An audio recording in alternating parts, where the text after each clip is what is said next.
জয় শ্ৰীৰাম। কৰ্কট ৰাশি হয় নেকি আপুনি? তেনেহ'লে এই ভিডিঅ'টো আপোনাৰ কাৰণে হ'বলৈ গৈ আছে এক গুৰুত্বপূৰ্ণ। প্ৰিয় দৰ্শক, হয়, চাওঁতে এই 4টা মাহ 5টা মাহ পাৰ হ'ল, 6 নম্বৰ মাহত ভৰি দিলে।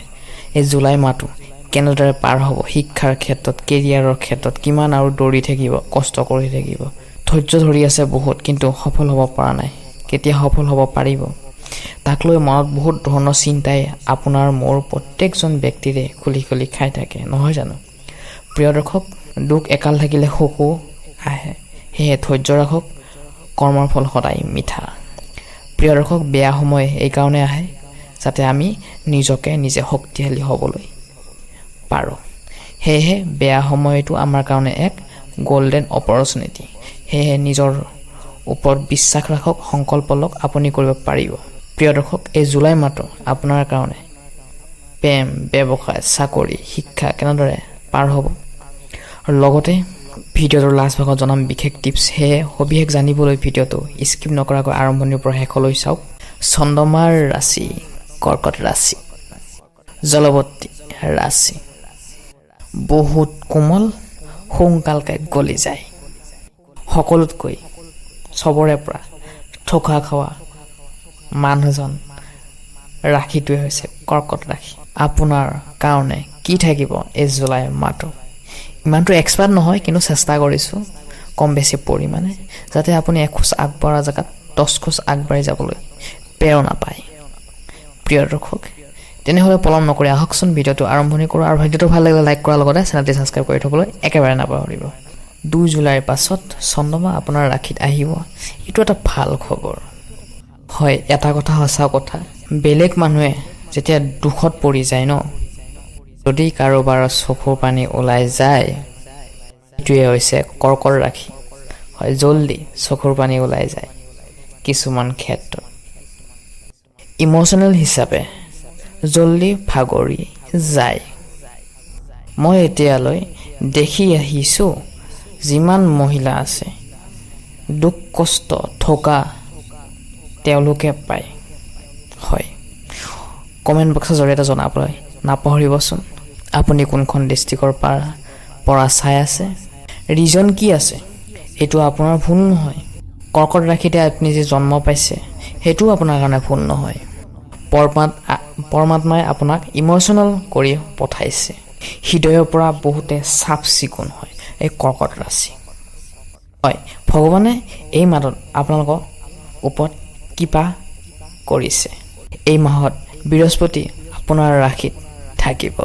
12 বছৰৰ পাছত বৃহস্পতিৰ শুভ দৃষ্টিৰ ফলত আপোনাৰ জীৱনত আহিব টাৰ্ণিং পইণ্ট।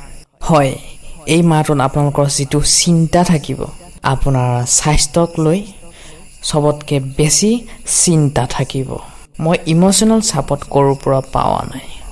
হয়, মই কেতিয়া চেঞ্জ কৰিব পাৰিম মোৰ স্বাস্থ্যক লৈ, এনেকুৱা ধৰণৰ চিন্তাই আপোনাৰ মন খুলি খাব পাৰে। প্ৰিয় দৰ্শক, যদি আপোনাৰ কিছুমান হেল্প লাগে, নিশ্চয় কমেণ্ট বক্সৰ জৰিয়তে আমাক জনাব, আমি আপোনাক ৰিপ্লাই দিম, আৰু কণ্টেক্ট নাম্বাৰ লাগিলে নিশ্চয় কমেণ্ট বক্সৰ জৰিয়তে জনাই দিবলৈ একেবাৰে নাপাহৰিব। আমি আপোনাক সহায় কৰিম, যাতে আপুনি এখোজ আগবাঢ়োৱা জেগাত আগবাঢ়ি যোৱাৰ ক্ষেত্ৰত 10 খোজ আগবাঢ়ি যাব পাৰে। হয়, প্ৰত্যেকটো মাহতে আপোনাৰ মনত চিন্তা আহে, এনেকুৱা মনত লাগে ভগৱানে মোক কিয় জন্ম দিলে, এনেকুৱা ধৰণৰ চিন্তা আহে আপোনাৰ মনত। মোক এনেকুৱা ধৰণৰ জিন্দগী নালাগে, মইতো মৰিয়ে যাব বিচাৰোঁ, এনেকুৱা ধৰণৰ চিন্তাই আপোনাৰ কিছুমান মন খুলি খাব পাৰে। স্বাস্থ্যৰ ক্ষেত্ৰত চবচে ডাঙৰ ভাগ্য আপোনাৰ লগত থাকিব। হয়, বৃহস্পতিৰ শুভ দৃষ্টিত আপোনাৰ স্বাস্থ্য আগতকৈ উন্নত হ'ব। স্বাস্থ্য ভাল থাকিলে আমাৰ দিনবোৰ ভাল ধৰণে পাৰ হয়, আৰু মনটোও ভাল থাকে। বৃহস্পতি আপোনাৰ লগত অহাৰ কাৰণে, শুক্ৰ আৰু বুধ থকাৰ কাৰণে যিটো কাম আপোনাৰ ৰখি আছিলে, সেই কাম এই মাহটোত সম্পূৰ্ণ হ'ব। এই মাহটোত যিটো আপোনাৰ লাভ ৰিলেশ্যনশ্বিপৰ ক্ষেত্ৰত, বৈবাহিক ক্ষেত্ৰত সমস্যাত পৰি আছিলে, সেই সমস্যা দূৰ হ'ব। ভাগ্য সকলো ক্ষেত্ৰতে আপোনাৰ হাতত থাকিব এই মাহটো।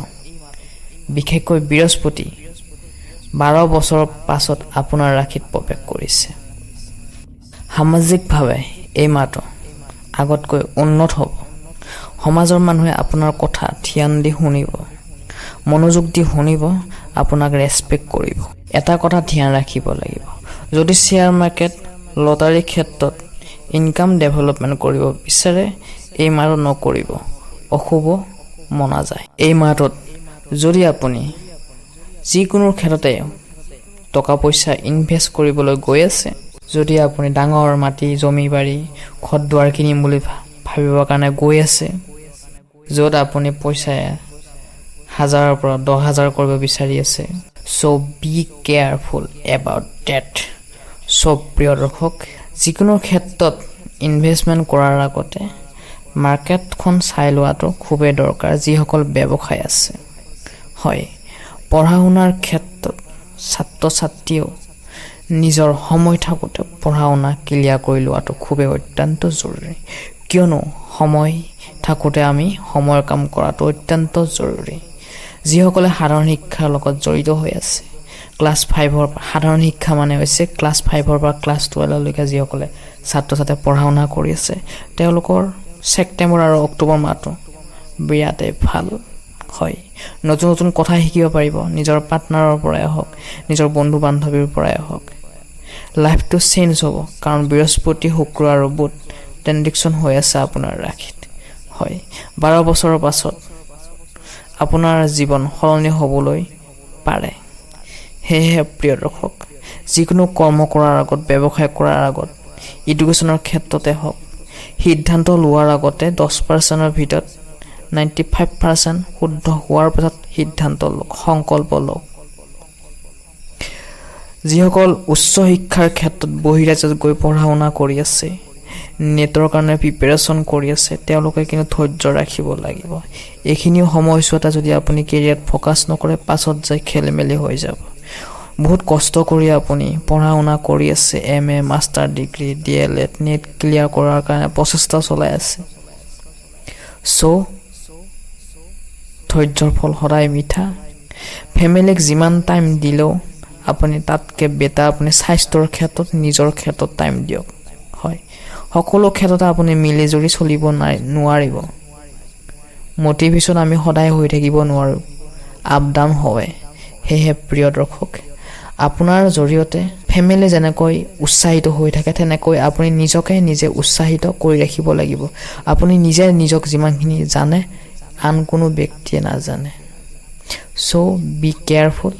নতুনকৈ চিন্তা চৰ্চা লৈ, সংকল্প লৈ এই 2026 চনৰ জুলাই মাহটো আপোনাৰ কাৰণে বেটাৰ হওক, গল্ডেন অপৰচুনিটি লৈ আহক, তাৰে কামনা কৰিছোঁ। আপোনাৰ লগতে আপোনাৰ পৰিয়ালটোৰ মংগল হওক, তাৰে কামনা কৰি আজি এই গুৰুত্বপূৰ্ণ ভিডিঅ'টোৰ পৰা বিদায় দিছোঁ। এতিয়ালৈ যদি চেনেলটি ছাবস্ক্ৰাইব কৰা নাই, ছাবস্ক্ৰাইব কৰি থ'বলৈ একেবাৰে নাপাহৰিব। ধন্যবাদ।